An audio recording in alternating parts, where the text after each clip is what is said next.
everyone. Hope you remember that in the last video we have seen how light is propagating through a fiber index core by total internal reflection and the concept of critical angle, and also the different kinds of optic fiber cables available to us based on the nature of the refractive index profile of its core region as step index fiber and graded index fiber. So today we are going to discuss about a quantity called numerical aperture and its relationship with the fiber acceptance angle through a derivation, and then next fiber optic communication system, which is the basic important parts of a fiber optic communication system, will be discussed through a block diagram. Many problems can be asked from this particular topic regarding the concepts of numerical aperture, fiber acceptance angle, etc. And also this derivation itself can be asked as an essay from this module. So this is rather an important section in this chapter.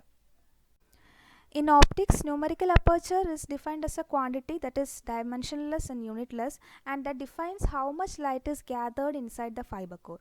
How is light gathered inside a fiber core? By total internal reflections. So it is a quantity that defines how much light is guided through the fiber core by total internal reflection. Only those light rays will be permitted to propagate along the fiber core that makes an angle of incidence less than a particular value, a particular maximum value. And the maximum value of angle of incidence that a light ray can make with the fiber axis so that it will be propagated along the fiber core by total internal reflection is called the fiber acceptance angle. So fiber acceptance angle is the maximum incident angle for which a fiber will transmit the light rays by total internal reflection. In the figure, you can see a fiber cross section and two light rays that are entering into the fiber core.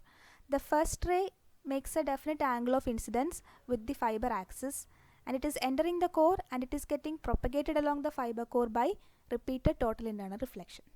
But the second ray that makes a greater angle of incidence than the first ray with the fiber axis, it is entering the core and it is getting refracted out of the core surface into the cladding, and that ray will be lost. It will not be guided along the fiber core. So that means that how much light is gathered inside a fiber core or numerical aperture is directly proportional to the angle at which the light ray is incident at the fiber core, or the acceptance angle.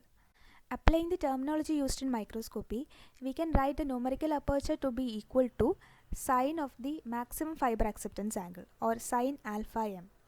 Fiber acceptance cone is the range of angles that a light ray can make with the fiber axis so that it is successfully propagated along the fiber core.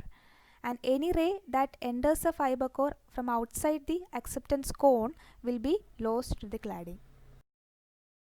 Let's see how you can arrive at the expression for numerical aperture in the case of a step index fiber.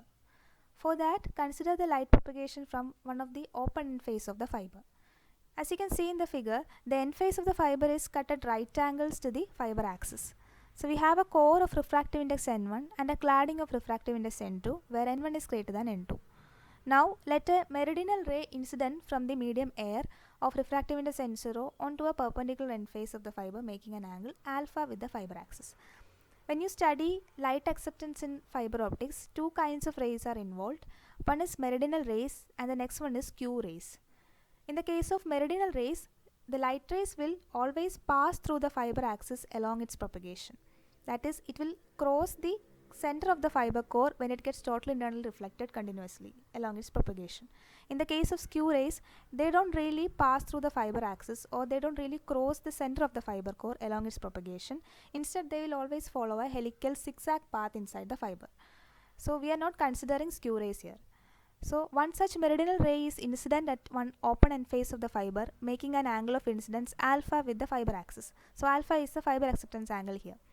Now this ray will get refracted into the fiber core, making an angle of refraction alpha prime, and it will proceed towards the core cladding interface, that is P. At P, this ray will get totally internally reflected if the angle of incidence theta that it makes with the normal is greater than the critical angle. So at critical angle, you can write sine theta is equal to n2 by n1. We know the conditions for total internal reflection to occur is that One, the light ray must be traveling from a denser medium to a rarer medium. Second one is that the minimum value of angle of incidence that the light ray makes with the normal at the interface should be equal to critical angle. Here in this case, at P, the minimum value of angle of incidence that the light ray should make so that it will get totally internally reflected at P is equal to critical angle theta c.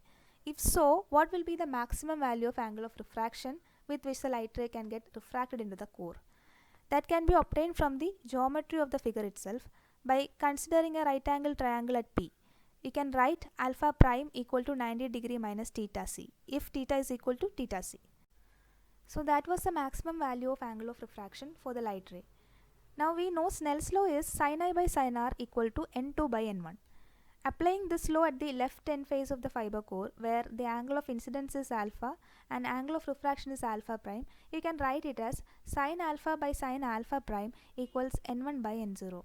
Cross multiplying, you can obtain equation 2 as n0 sin alpha equals n1 sin alpha prime. Now in this equation, we are applying the limiting conditions for both the angles alpha, fiber acceptance angle, and alpha prime, the angle of refraction. We know the maximum fiber acceptance angle is alpha equal to alpha m, and the maximum value of angle of refraction alpha prime is, as we have seen earlier, 90 degree minus theta c. Substituting these in the above equation, you can arrive at the equation as n0 sin alpha m equals n1 sin 90 degree minus theta c. As sin 90 degree minus theta c is cos theta c, you can substitute that, and instead of cos theta c, you can write n1 into root of 1 minus sin square theta c. Now, applying the critical angle condition sin theta c equals n2 by n1, you can change this equation into n1 into root of 1 minus n2 by n1 the whole square. Now again cross multiplying and cancelling out, you will finally arrive at the equation n0 sin alpha m equals root of n1 squared minus n2 square. If you consider the refractive index of air to be equal to 1, then n0 can be taken as 1. Then the equation becomes sin alpha m equal to root of n1 squared minus n2 square. We have already discussed that the numerical aperture of an optical fiber cable is equal to the sine of the maximum value of fiber acceptance angle. From the above derivation, we have obtained the sine of alpha m to be equal to root of n1 squared minus n2 square. That is, the maximum light gathering capacity of a fiber core, that is the numerical aperture, is equal to root of n1 squared minus n2 square. That is, for maximum value of numerical aperture, you need to have a maximum value of fiber acceptance angle, and also the difference in the refractive indices of the core and cladding should also be large enough. Now let's see what are the important components of a fiber optic communication system are. We know optical fibers are now largely replacing their conventional wire transmission lines in telecommunication system. The three primary building blocks of a fiber communication system are optical transmitter, optical fiber link, and an optical receiver. Optical transmitter. We know our information signal, that is for example a telephonic signal that we want to send, will be in an analog form. We know in optical fiber communication systems, the information is transmitted as a light signal. So to create that high frequency light signal, we modulate the input signal, which is of low frequency, with a high frequency laser signal or LED signal. So for that, analog signal has to be first converted into a digital signal, digital pulse form. So the information or the input signal is first converted into an electrical signal, and then it is directed to an encoder. An encoder is nothing but an analog to digital converter, A to D converter. The encoder converts the continuous electrical signal into a digital pulse, and it is then modulated with a high frequency carrier wave. The carrier wave is a light source. In modern optical fiber systems, only lasers and LEDs are used. The simplest transmitter device is the LED. The main advantage of the LED is that it is very cheap, and this makes it ideal for low-cost applications. However, they have a large number of drawbacks. The first is that they offer a very low level of efficiency, that is only about 1% of the input power enters the optical fiber cable. So for higher levels of performance, we use lasers, especially semiconductor lasers, because they offer a significant number of advantages. For instance, they are able to provide a higher output level, and in addition to this, the light output is very directional because laser light is very coherent, and this enables a much higher level of efficiency in the transfer of light into the fiber optic cable. A further advantage is that lasers have a very narrow spectral bandwidth also, as a result of the fact that they produce a coherent light, and this narrow spectral width enables the lasers to transmit data at much higher rate because the modal dispersion will be less apparent then. Also, semiconductor lasers can be easily modulated directly to high frequency waves because of the short recombination time. So this modulated signal, light signal, is now injected into the optical fiber cable link. So the second part is a optical fiber cable link. The optical fiber link used to transmit may be either step index form or graded index form. That depends upon the requirements like distance, bit rate, attenuation, etc. So the receiving end of the information signal from a fiber cable will be an optical receiver. An optical receiver will be a photodetector that detects the light signal and will convert it into an electrical pulse. This electrical pulse is now suitably amplified and then is fed to a decoder. A decoder is a digital to analog converter because we need the information signal in the analog form. So we convert the digital signal into an continuous analog signal, and from that we extract the information and we use it for our need. And this is how an information signal is transmitted through a fiber optic cable communication system. You should go through the major advantages of optical fiber, which involves very high bandwidth, low attenuation levels, and small physical size, etc.